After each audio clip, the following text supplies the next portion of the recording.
করি।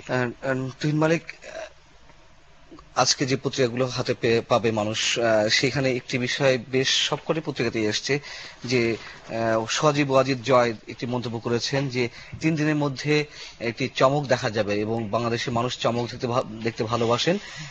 তো 3 দিনের মধ্যে এরকম একটি চমক দেখতে পাওয়া যাবে। কি সেই চমক? কি মনে হয় আপনার? আপনি যে শুধু সংবিধান বিশেষজ্ঞ তাই নয়, আপনি তো রাজনৈতিক বিশ্লেষক এবং স্বতন্ত্র একজন রাজনীতিবিদ।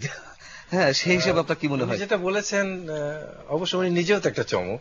কারণ মানুষ বিদেশে যারা থাকে, প্রবাসীরা, তারা অনেক কষ্ট করে, অনেক পয়সা খরচ করে দেশে ঈদ করতে আসে। আর আমাদের জয় সাহেব আমেরিকায় চলে যায় ঈদ করতে, আবার ঈদের পরে ফিরে এসে উনি একটা চমকের কথা বললেন।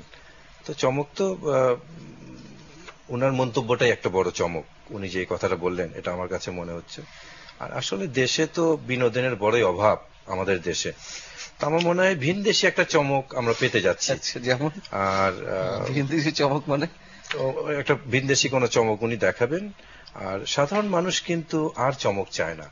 এই ট্রাম কার্ড, আমার কাছে তথ্য আছে, আমার কাছে গন্ধ আছে, আওয়ামী লীগ ক্ষমতায় আসবে, কিংবা আমার কাছে চমক আছে, মানুষ এই চমক চায় না, মানুষ এখন শান্তি চায়। আর উনার কাছে তথ্য আছে, উনার কাছে চমক আছে, জনগণের কাছে কিন্তু ভোট আছে, কিন্তু এই ভোটের প্রয়োগটা তারা করতে দিচ্ছে না। এখন উনি যেভাবে, চমকটা কি হতে পারে? চমকটা এখন কি বলবো, আমার কাছে যেটা মনে হয়, একটা চমক হলে তো খুব ভালো হয়, যে উনি যেহেতু আমেরিকা থেকে আসছেন, হয়তো কোনো বার্তা নিয়ে এসছেন যে না, খুব সামনে বিপদের দিন আসছে, এখন কেয়ারটেকারটা মেনে নেওয়াই ভালো হবে।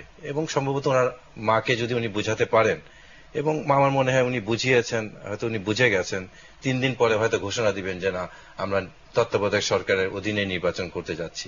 এটা হলো জনগণের জন্য ভালো, এটা আসলে আমাদের জন্য চমক হবে, দেশের জন্য ভালো হবে। আরেকটা হতে পারে যে আজকে 2 দিন ধরে পত্রিকায় দেখছি যে বিএনপিকে একঘরে করে জামাতকে সাথে নিয়ে, কিংবা জামাতকে আলাদা করে 18 দলের একটা নির্বাচনের ব্যবস্থা সরকার করতে যাচ্ছে, যেখানে জামাতের সমস্ত অফিস খুলে দেওয়া হবে, নির্বাচন করতে দেওয়া যাবে, তারা রাজনীতি করতে পারবে। এটা একটা চমক হতে পারে। কারণ আমাদের দেশে তো আপনি জানেন যে অসম্ভব একটা বাজে কথা আমাদের রাজনীতিতে আছে, প্রচন্ড আপত্তিজনক একটা কথা আছে, যে রাজনীতিতে শেষ বলে কিছু নেই। এই কথাটা কে আবিষ্কার করলো? রাজনীতিতে শেষ বলে কোনো কথা নেই মানে কি? শুধুমাত্র বাংলাদেশের ক্ষেত্রে নাকি অনীতি সবকিছুই কি আপনি এই কথা দিয়ে শেষ করে ফেলবেন? যখন নীতির সাথে যুদ্ধ হয়, নৈতিকতা কেউ হেরে যায়, তখন বলে যে রাজনীতিতে শেষ বলে কিছু নেই। অল ওভার দ্য ওয়ার্ল্ড এই কথাটা সংগতিপূর্ণ নাকি শুধুমাত্র বাংলাদেশের জন্য? তারা যেভাবে ব্যবহার করে রাজনীতিতে শেষ কথা, এবং আমরা যেভাবে ব্যবহার করি, কারণ এই জামাতের সাথে তো এই আওয়ামী লীগই সখ্যতা ছিল, গোলাম আজমের পা ছুঁয়েছিল, এবং এই এরশাদকে তো সবাই ব্যবহার করেছি, এরশাদকে নিয়েই তো আমরা ক্ষমতায় আছি। এই যে শেষ কথাটা কি হবে, আমার মনে হয় এরকম একটা চমক। এই বিষয়ে আরো শুনবো, আমরা এই বিষয়ে জানতে চাইবো অধ্যাপক মেজবাহ কামালের কাছে। তার আগে একটা ছোট্ট বিরতি। দর্শক, ফিরছি একটা ছোট্ট বিরতি পরে।